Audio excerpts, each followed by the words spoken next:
In a forgotten corner of America, where rusted signs outnumber traffic lights and kindness is still currency, a small-town mechanic named Eli Carter lives a life of quiet simplicity.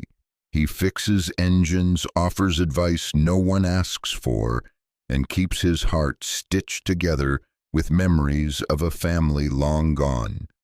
But when a luxury SUV breaks down on the edge of town and a high-powered executive, Vanessa Blake, fierce and far from home, steps out with a dead phone and no patience, Eli's world shifts.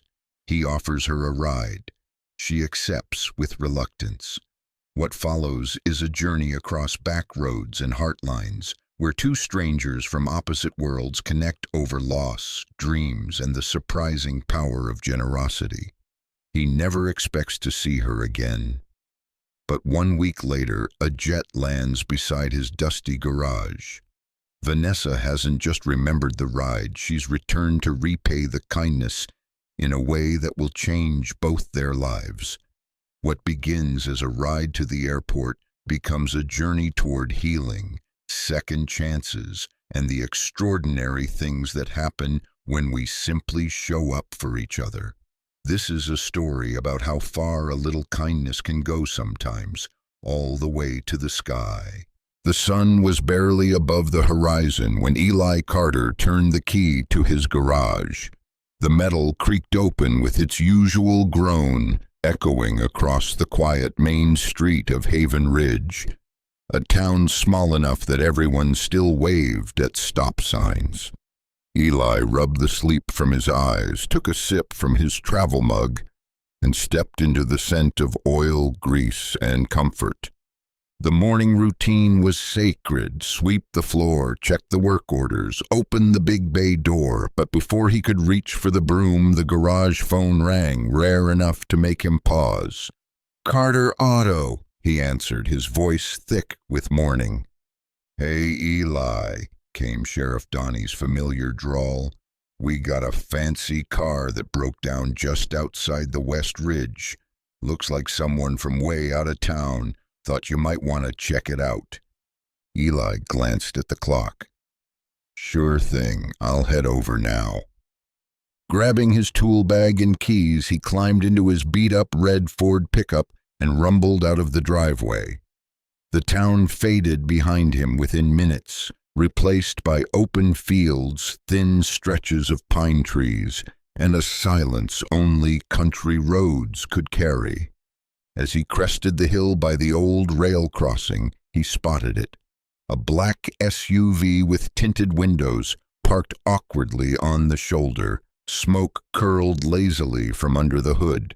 A woman stood beside it, arms crossed, dressed like she'd stepped off a New York runway and into the middle of nowhere.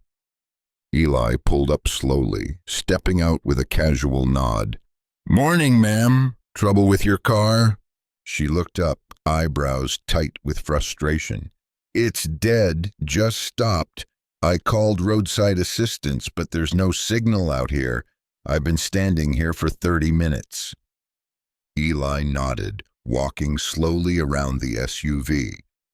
"Well, lucky I got a call from the sheriff. Want me to take a look?" She hesitated, then sighed. "Please, I'm supposed to be at the airport in 2 hours. Let's see what we've got."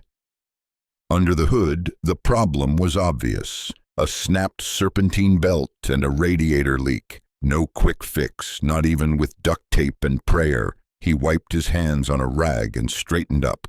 "Bad news, your car's not going anywhere today." She groaned, pacing. "This is unbelievable. I have a flight to LA, meetings, and a schedule. I can't just... What am I supposed to do?" Eli glanced at his watch, then at the horizon. "Well, I'm heading toward Masonville later. There's a regional airport there, about 2 hours' drive. I can give you a lift if you don't mind riding in something less polished." She studied him like she was calculating the risk.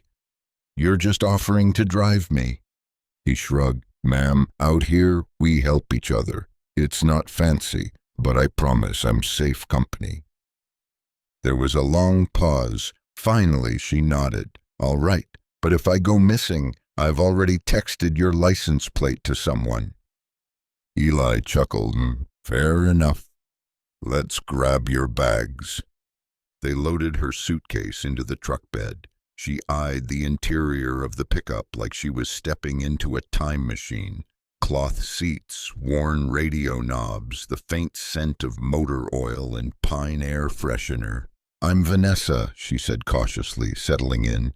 Eli, he replied, pulling back onto the road. The hum of the engine filled the silence at first. Then the questions came. Where was he from? How long had he worked as a mechanic? Did he always live in Haven Ridge? She asked like someone trying not to be rude but failing. Eli answered kindly. Born and raised. Took over the shop from my old man. Haven Ridge is quiet, but it's home. She stared out the window. I'm from L.A. I run a tech firm. This trip was supposed to be different. Vacation? Something like that, she muttered. The conversation died for a while after that, but something unspoken hung in the air. Two strangers from opposite worlds sitting in the same cab, listening to tires hum against forgotten roads. Somewhere between silence and small talk, the first mile of something unexpected began. The pickup rolled along the winding two-lane road, the morning mist lifting in slow drifts above the fields. Vanessa shifted in her seat, clearly not used to this kind of ride. Her eyes darted between her phone's blank screen and the unfamiliar countryside outside. Eli noticed, not unkindly. Signal won't pick up for another few miles. You'll get bars once we hit the Mason Ridge. She nodded tersely. I should have stayed on the interstate. My GPS rerouted me. Thought it was saving me time. Technology's smart until it isn't, Eli said with a chuckle. She glanced sideways. Do you even use GPS? Eli shrugged. Got maps in the glove box. Most places I go, I already know how to get there. Been driving these roads since I was 16. Vanessa's lips quirked upward just slightly, a relic of a man. Probably, he replied with a grin, but I get folks where they need to go. She shifted again, smoothing down the sleek fabric of her blazer. Thanks again for the ride. Most people would have kept driving. Most people in Haven Ridge would have stopped, Eli said. It's just what we do. They passed a dilapidated barn with a sagging roof, then a stretch of sunflowers waving gently in the breeze. The countryside rolled out like a living postcard, and for a moment Vanessa actually looked out the window instead of at her screen. What do you do exactly? Eli asked, keeping his tone light. She blinked. I run a company, tech startup that turned into something bigger, AI systems for logistics and transport. We optimize supply chains, mostly. Eli raised his eyebrows. Sounds important. She nodded. It is. At least people pay us like it is. Eli smiled to himself. So what brought a tech CEO to the back roads of North Carolina? She hesitated. I was visiting someone, my father. He's in a care facility out near Glenview. Doesn't recognize me anymore, but I keep trying. Eli's smile faded. I'm sorry. That's a hard road. She stared at the dashboard. Yeah. They drove in silence for a while, the kind that's not awkward but thoughtful, the kind where both people are sifting through their own memories in the quiet. Eventually, Vanessa broke it. You have a family? I did, Eli said softly. Wife passed away a few years back. Our daughter, too. Car accident, drunk driver. The silence now hung heavier. I'm sorry, she said, and meant it. He gave a slow nod. Some days are better than others. Working with my hands helps. Vanessa looked at him, really looked, and saw the lines on his face that had nothing to do with age, the quiet strength of someone who had endured, not just survived. "How do you keep going?" she asked. Eli kept his eyes on the road. "You fix what's in front of you, one bolt at a time." By the time they crossed into Mason County, the sun had cleared the treetops, casting golden light over the road. The truck's radio crackled faintly, a local station playing classic rock. Eli hummed a few notes, fingers tapping lightly on the steering wheel. Vanessa relaxed just a bit. Her hair had loosened from its tight bun, a few strands brushing her cheek. She pushed them back without her usual impatience. "You always drive this route?" she asked. "Sometimes. My buddy over in Masonville orders parts through me, and I like the drive. Not much traffic and the view's worth slowing down for." Vanessa nodded, watching the world pass by. A hawk gliding over a field, a weather-worn billboard advertising sweet corn, a kid on a bike waving as they passed. "You know, I forgot what this looked like," she said quietly. "What's that?" "The world. Not through a screen, not in pixels and deadlines. Just life." Eli offered a knowing smile. "Yeah, there's peace in the slow lane, but it sneaks up on you. Hard to appreciate if you're always rushing somewhere." Vanessa laughed softly. "That's exactly what I do, rush, from one meeting to another. Like if I stop, everything will fall apart. Sometimes stopping is the only way to see what's really broken." That made her pause. She looked at him, then back out the window. "You're full of those country wisdom nuggets, aren't you?" "Only when someone looks like they might actually listen," he said with a wink. They hit a stretch of gravel road, the tires crunching rhythmically. Vanessa leaned back, finally letting her posture relax. "So, Eli Carter," she said, "if you weren't fixing engines and saving stranded execs, what would you be doing?" He thought for a moment. "Had a dream once to build a workshop for kids, teach them how engines work, how to fix things. Figured it'd be good for the town, give them something useful." "What stopped you?" "Money, timing, then life happened." Vanessa nodded slowly. "That's a good dream, though." "Still is. Just needs the right moment." They were nearing the airport now. A few small planes could be seen in the distance, glinting in the sun. "Guess we're almost there," Vanessa said. "Yep, you'll be back in the sky soon enough." She was quiet for a beat.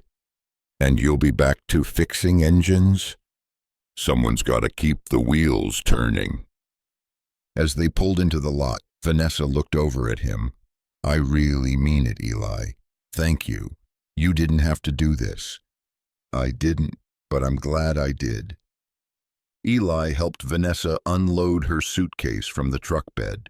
The terminal was small, quiet, no TSA lines, no digital kiosks, just a modest building with a private jet waiting on the tarmac.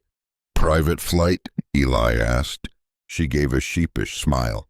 "Company perk, or maybe a control issue. Either way, you'll be flying in style." Vanessa hesitated, then reached into her purse and pulled out a sleek business card. "Here, if you ever need anything, or if you're ever in LA."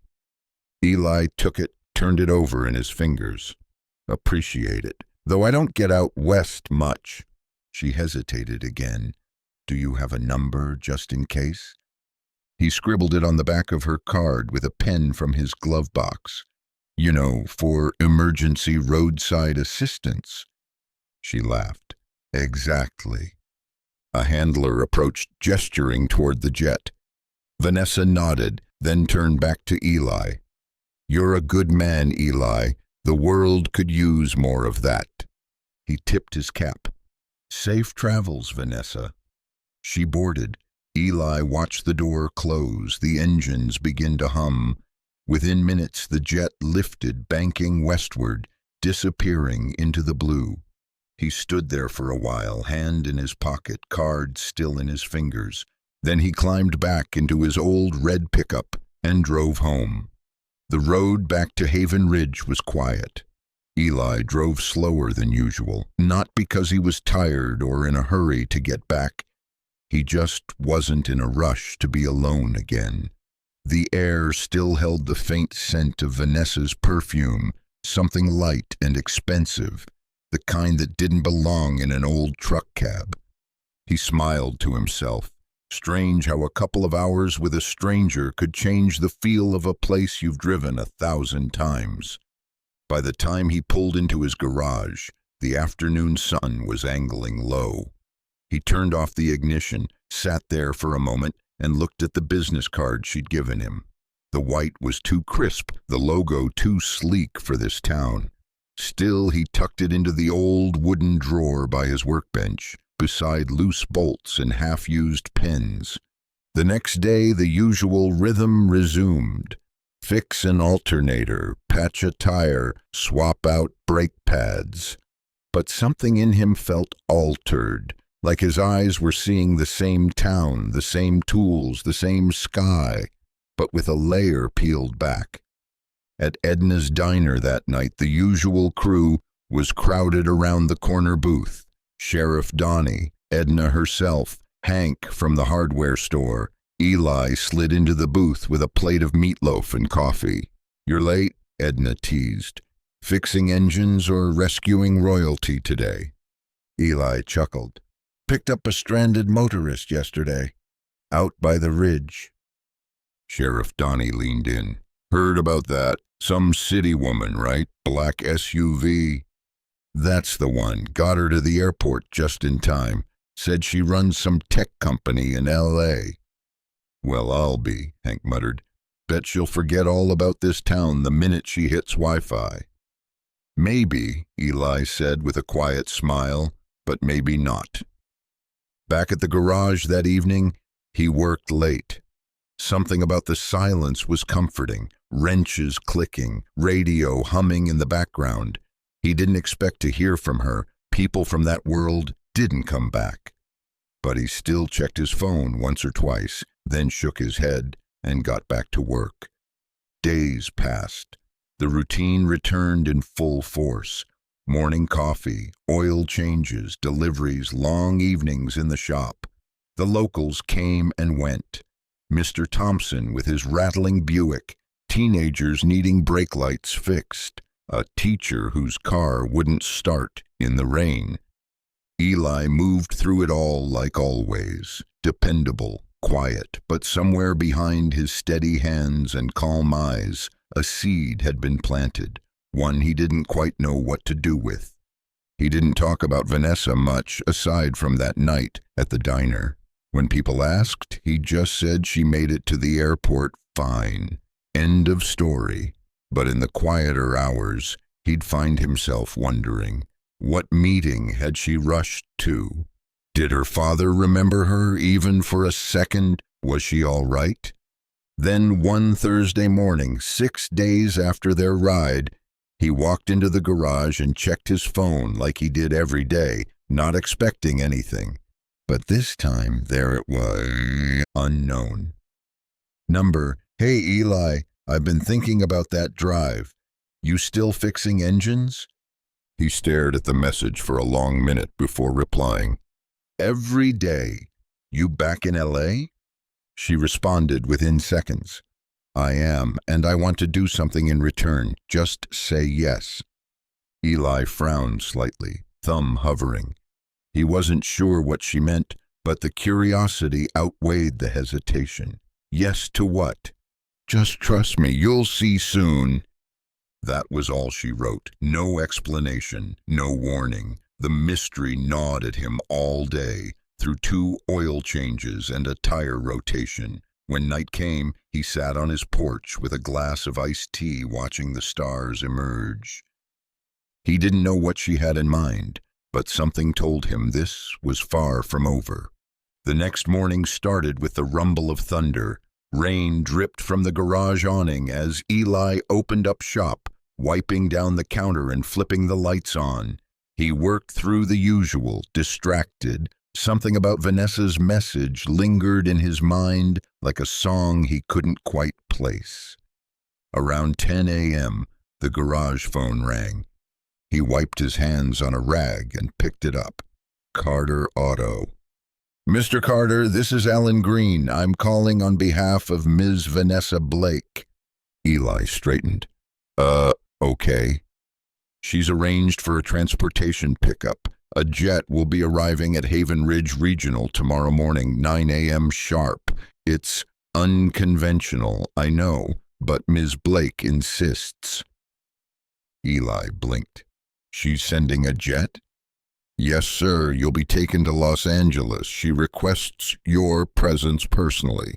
"Is this a joke?" he asked, still waiting for someone to laugh. "No joke, sir. Instructions and details will be texted shortly. Please be at the airstrip by 8:45 a.m. The line went dead. Eli stared at the receiver for a full minute before setting it down.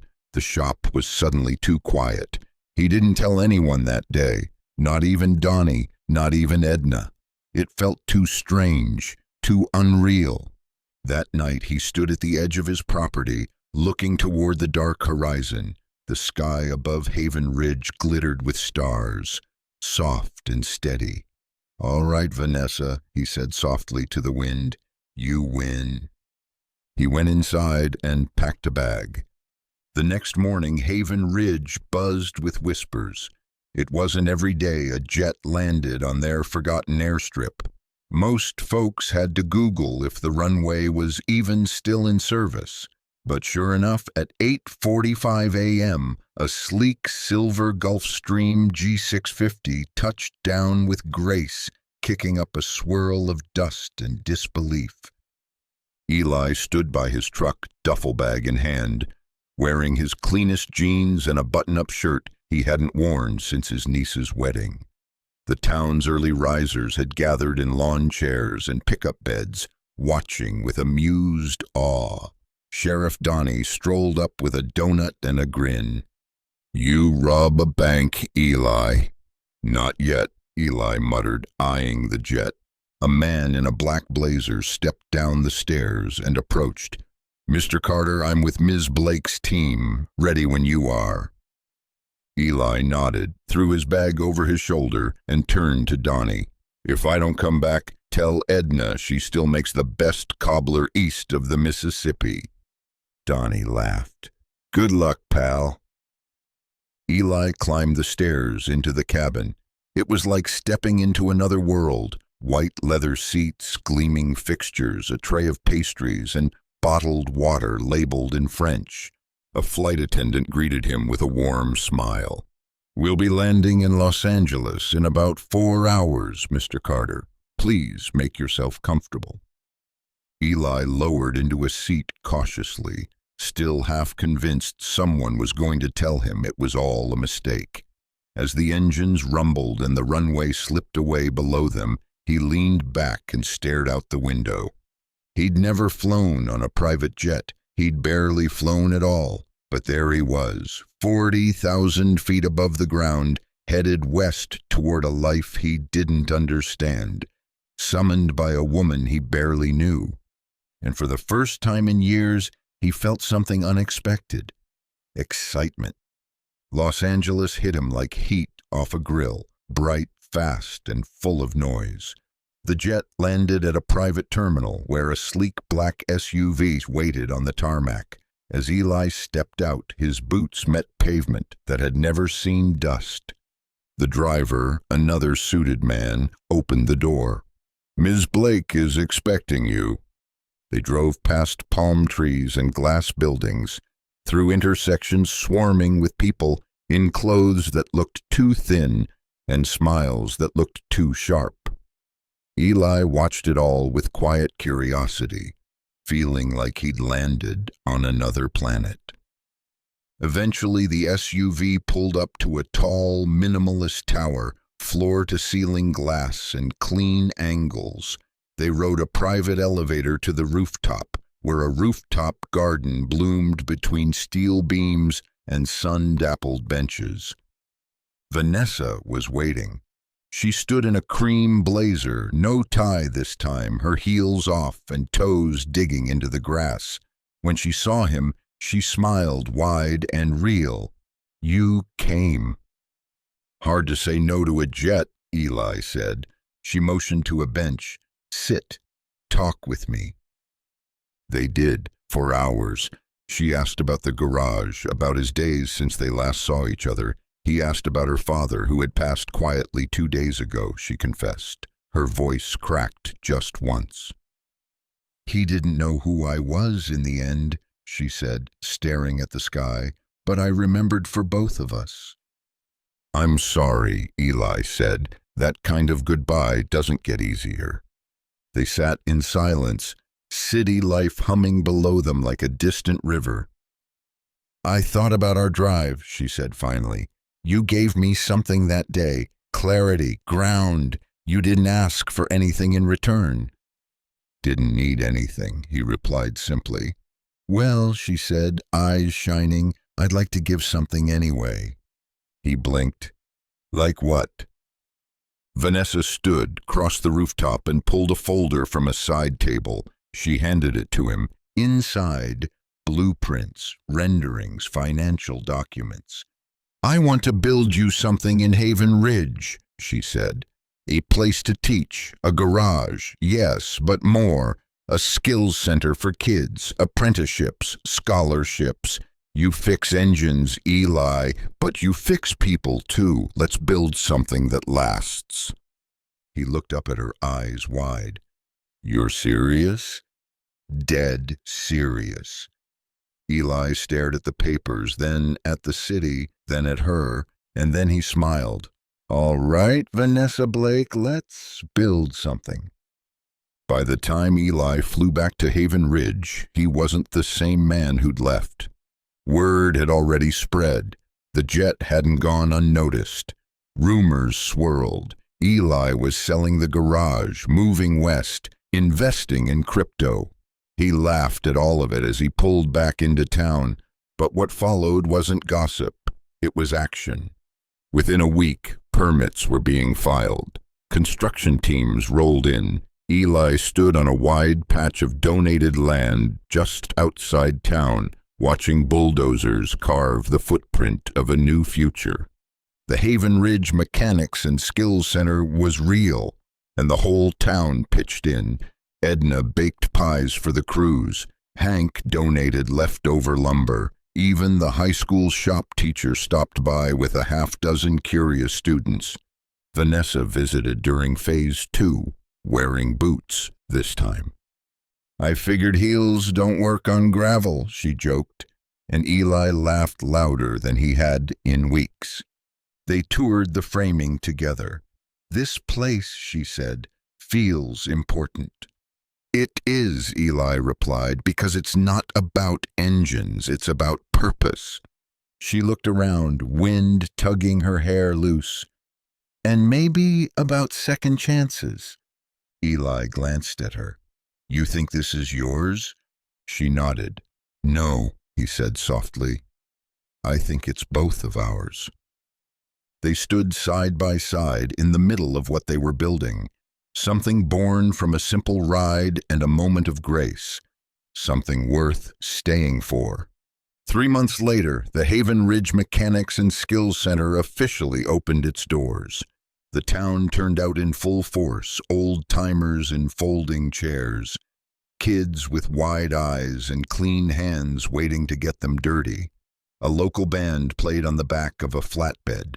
The mayor gave a short speech. The ribbon was cut with oversized scissors someone borrowed from the county office. Eli stood at the entrance, his name freshly painted above the door, alongside Vanessa's. Carter Blake Skills Center. He'd never seen anything like it. Glass-paneled bays, fully stocked tool stations, an adjacent classroom wing with whiteboards, laptops, and 3D printers. What used to be just a garage had grown into something greater, something with legs and reach and heart. Vanessa stood beside him, her smile radiant in the afternoon light. She looked at home in a denim jacket and sneakers, like the city had finally let go of her shoulders. "Looks good, doesn't it?" she asked. Eli nodded slowly. "It's more than I imagined." "You earned it," she said. "You just needed someone to remind you it was possible."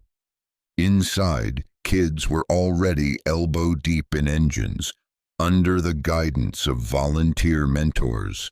A few teens in overalls tinkered beside a diesel training model. Eli walked among them like a proud father. He pulled a student aside. "What made you sign up?" The kid, maybe 16, shrugged. "I don't know. I heard what you're doing here. Thought I'd give it a try.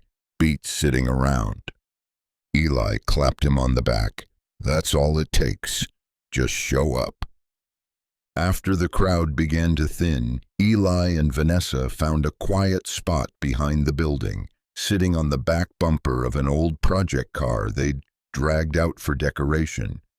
"Do you ever think that one flat tire would lead to all this?" Vanessa asked. He smiled. "No, but I'm glad I stopped." "I'm glad you did too." They sat in silence for a moment, watching the sun paint the gravel golden. "Have you ever missed L.A.?" he asked. "Some days," she admitted, "but I miss this more when I'm gone." "Are you thinking of staying?" She looked at him, serious now. "Yeah, I think I already am." He didn't say anything right away, but his smile was enough. Fall settled over Haven Ridge in soft oranges and fading golds. The trees on the ridge blushed red, and the air grew crisp with the scent of cut hay and wood smoke. One evening, Eli was locking up the center when he heard a familiar voice behind him. "Need a ride?" He turned. Vanessa stood beside a pickup, not as old as his, but not new either. It had some miles, some dust, and a charm that said she'd finally started calling this place home. He chuckled. "Are you offering to drive me now?" "Thought I'd return the favor." They drove out past the town line, windows down, air cool and sharp. The fields stretched out like pages of a story they'd started writing together. Vanessa glanced over. "You know, people keep asking how this all started. The jet, the center, us. What do you tell them?" "I say a man with grease-stained hands gave me a ride when I was stranded, and somewhere between here and Masonville, I remembered what it meant to slow down and really see someone." Eli nodded. "That's a good answer." She smiled. "You got a better one?" He thought for a second. "I just tell 'em kindness goes a lot farther than folks expect, sometimes all the way to the sky." They drove in silence for a few more miles. The road dipped and turned through the trees. Then, without warning, Vanessa pulled over. "What's wrong?" Eli asked. "Nothing," she said, shutting off the engine. "Just figured it's your turn to take the wheel." He looked at her, amused. "You're serious?" "You taught me something, Eli, that life doesn't have to be all control and schedules. Sometimes it's okay to let someone else drive." They switched places, and Eli started the engine. The truck rumbled to life, steady and familiar. As they drove back toward the town, toward the garage, the center, the people, they passed the spot where her SUV had once broken down. Vanessa pointed. "Right there." "Yeah," Eli said. "Funny how a flat tire can change two lives." She turned toward him, her voice soft. "Not funny. Beautiful." The road stretched on ahead, lit by headlights and stars. Two people, no longer strangers, no longer lost, just driving home, together.